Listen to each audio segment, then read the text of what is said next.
What's going on, you guys? So, since I'm waiting to save up some money to send the engine out to the machine shop, I figured I'd go ahead and do some body mods on the car.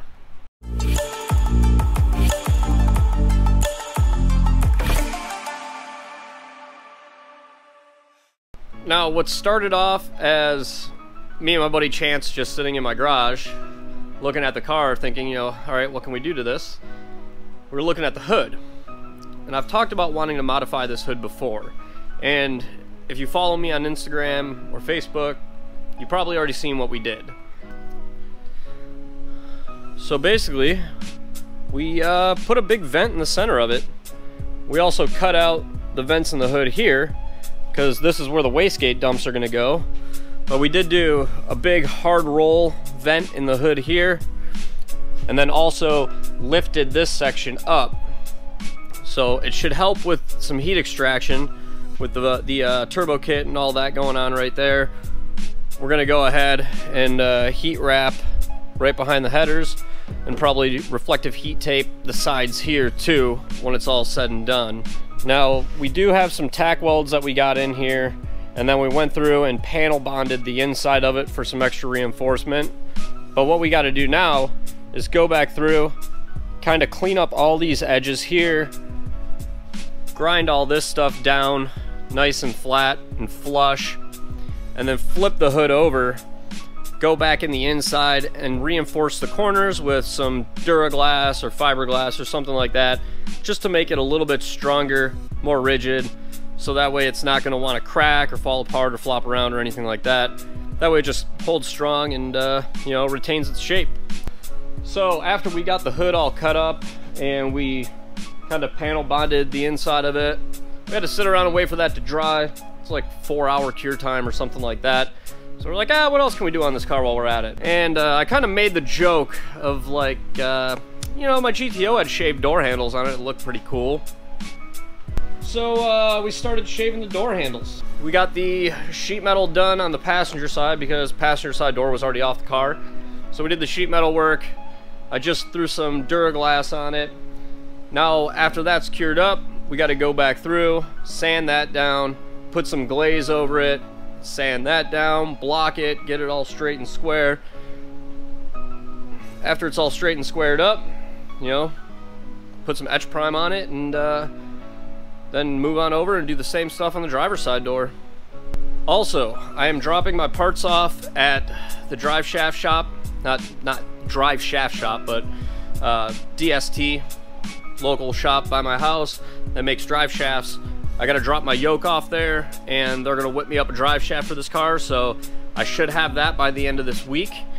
And then after the drive shaft's in there, hopefully I can come up with the money to get the blocks sent out to the machine shop, yank all that out, send that box of parts out, or well, the bearings and pistons and stuff, and get that engine machined and start assembling that. While I was at it, I was having a couple issues with this car on the throttle pedal. I did notice that when I would hit the throttle pedal, the throttle body wasn't opening up. So I kind of went through and tried to work out some of the issues with that, and I did get that finally working. Now the car has a E38 PCM in it, which is like 2010 Camaro, I think, or maybe it's G8 or CTSV, something like that. It's for an LS3, I believe. So it wasn't working, so I borrowed a LS3 throttle body from work, because I do know that they operate different than the LS2 throttle body I have on there. So borrowed that to do some testing, and I put that on. Same thing, wasn't working, so I figured, all right, I gotta come up with the, figure out what the actual issue is. Turned out I had 2 of the pins wrong on the pedal assembly, switched those over, and now the throttle body opens, the LS2 throttle body opens up with the drive-by-wire pedal that I mounted in the car, thankfully, because I did not want to have to change that out again. While I was at it, I also went ahead and did some work with the electric steering. I got the electric steering working right now. It seems to work fine, so I'm not really sure what the Cortex control module does exactly, because I don't have one in here. I just kind of wired up power to the rack, and it seems to work.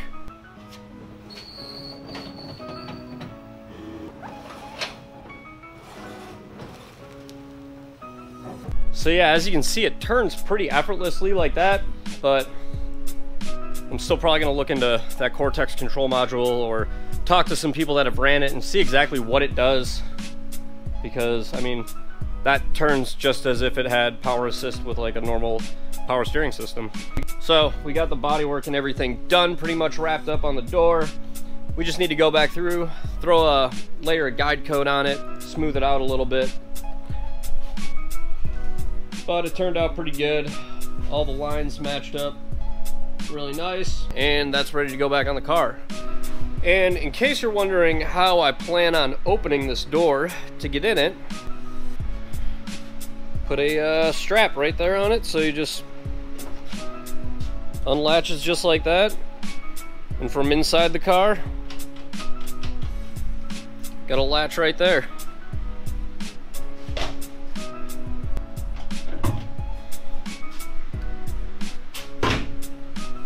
Probably knock out the driver's side door next weekend. As for the hood, we tried to start cleaning the hood and I accidentally broke one of the welds and the whole thing popped back apart.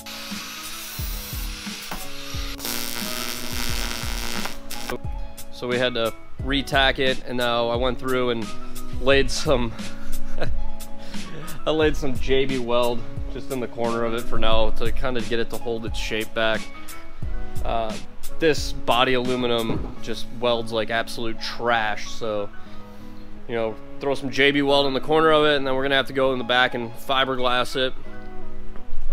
We were about to start fiberglassing it, but we noticed that, anyways, the hardener that we had for the resin was empty, so we didn't have any hardener for it, so we couldn't fiberglass back it. But once we can fiberglass back that, we need to go through, grind it all down, clean it up like I was saying earlier, and then put some etch primer on it, and then that'll be ready for paint.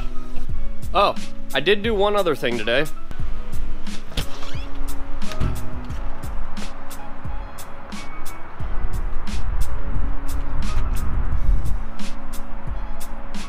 Yeah, so I put the tire on the Supra and got it fired up and kind of took it for a quick test ride, and that was about it. Anyways, you guys, that's gonna be it for this one. Just a quick little short video. You know, basically doing some body work on the car while I'm trying to save up some cash to send the engine out to the machine shop. So, like the video if you liked it, subscribe to the channel if you're new, follow the build along. If you want to help support the channel and support the build, you can head on over to ShaneWhaleyRacing.com and pick up some merch like this Reckless Over Reckless shirt. Links down in the description as always, and until the next one, I'll catch you guys later.